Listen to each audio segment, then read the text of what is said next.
Welcome to This Week in Palm Bay. I am Rosie. And I am Buzz. We begin today with a major transition in our municipal services that directly impacts the household budgets of all Palm Bay Utilities customers. Exactly, Buzz. On June 22nd, the Palm Bay Utilities Department is implementing a series of billing changes, including a new fee structure. If you pay your utility bills with credit or debit cards, you will now face a 3.5% convenience fee, while electronic checks will incur a flat $1.95 fee. Fortunately, automatic payments linked directly to checking or savings accounts are exempt, meaning residents can avoid these transaction fees by setting up direct bank draft autopay. This change coincides with the department transitioning customer accounts to a standard monthly billing cycle, migrating trash and stormwater charges away from quarterly schedules. Because of this transition, the department temporarily closed its online billing portal and physical customer care lobby from June 18th through June 21st. Normal operations and portal access resume on June 22nd, with the first monthly bills arriving in late July. It is a big change, Rosie, but there is some good news for household budgets. Florida's property and auto insurance rates might finally be leveling off. That is right, Buzz. Rate filings for major insurers in Florida are showing signs of stabilization. Major carriers, including USAA, AAA, and Citizens, have submitted filings requesting minor rate reductions or very small increases, offering some long-awaited relief to local property owners. Analysts say recent state legislative tort reforms have helped reduce litigation costs for carriers. While this does not mean premiums will roll back to pre-crisis levels, it signals a welcome leveling off for the local housing market. Definitely. Now, shifting focus to high-tech growth, the Space Coast is seeing massive federal investments and milestone aerospace launches. We'll start with a $500 million conditional loan commitment from the Pentagon's Office of Strategic Capital to rare earth refiner Phoenix Tailings. The federal funding will support construction of a cutting-edge midstream rare earth separation and metallization facility. That initiative, known as the Freedom Facility, is part of a national effort to rebuild the domestic critical minerals industrial base and reduce reliance on foreign supply chains. Phoenix Tailings maintains a specialized advanced magnet design facility in Palm Bay. This expansion is closely tied to Palm Bay's own Advanced Magnet Lab and honors the memory of its visionary leader, Mark Senti. On the aerospace front, SpaceX has logged two historic milestones. The company completed its first Falcon 9 mission carrying Starlink satellites from Vandenberg Space Force Base since listing on the NASDAQ under the ticker symbol SPCX. And right here at Cape Canaveral, SpaceX launched 3 massive Bluebird direct-to-cell satellites for AST Space Mobile. The launch saw its first stage booster complete a record 29th flight, landing successfully on the drone ship, a shortfall of gravitas, in the Atlantic Ocean. The Bluebird constellation will stream cellular and internet services directly to standard mobile phones, representing a leap forward in telecommunications. These milestones highlight the growing strength of the Space Coast Aerospace Cluster, which employs many engineers, technicians, and contractors residing in Palm Bay. Turning to local real estate and business news, Holiday Builders has been named a top 3 finalist for Best Home Builder in Florida Today's Community Choice Awards.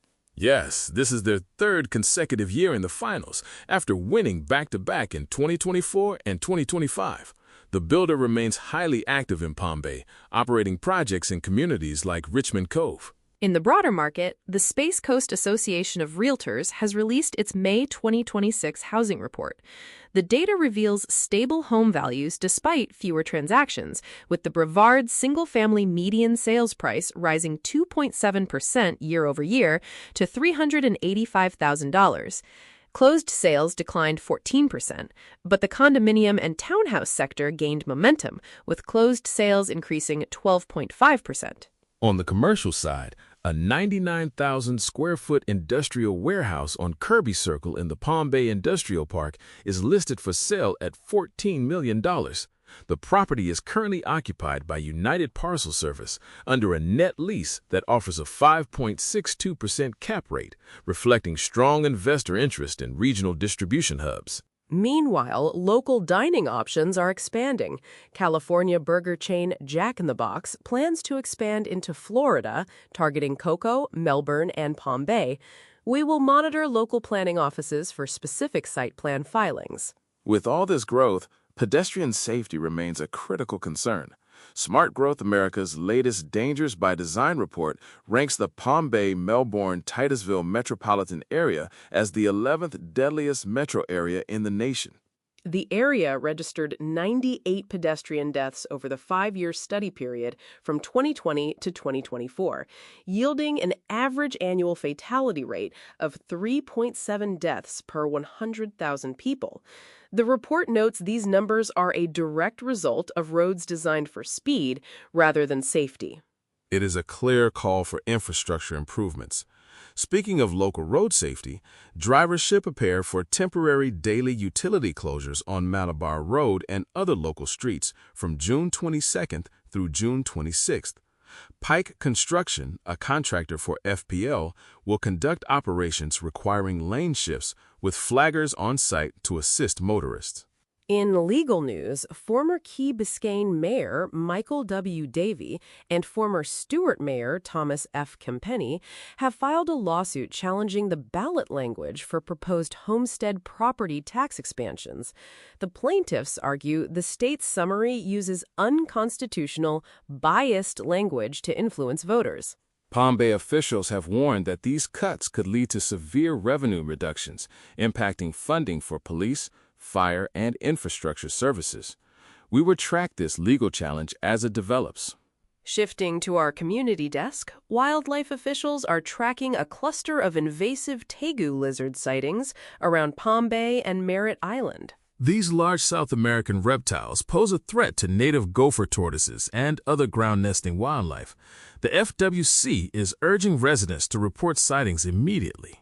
In public safety, a stray dog named Thaddeus is recovering after being found behind a local strip mall with a gunshot wound to the head. The community has rallied to support him while the Sheriff's Office Animal Service Unit investigates the shooting. For local events, the UF Agricultural Extension Service is hosting backyard poultry classes starting July 1st. The free classes will cover bird care, coops, and municipal codes at the Ted Whitlock and Tony Rosa Centers. Additionally, the Palm Bay Speaker Series celebrates America's semi-quincentennial on June 29th in the council chambers, featuring presentations by Nicolette Talley, Dr. Michael Bocco, and Marie Loeffler. And the celebrations start early on June 25th with a free family color fun run at Fred Poppy Regional Park, complete with music, foam, and colorful activities. We close today with a heartening story of community generosity. A fundraiser at Thrifty Specialty Produce raised enough money to feed 44 children through the Children's Hunger Project. It is wonderful to see local businesses and residents coming together to support kids in need.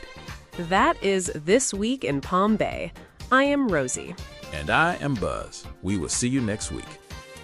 This is the Palm Bear.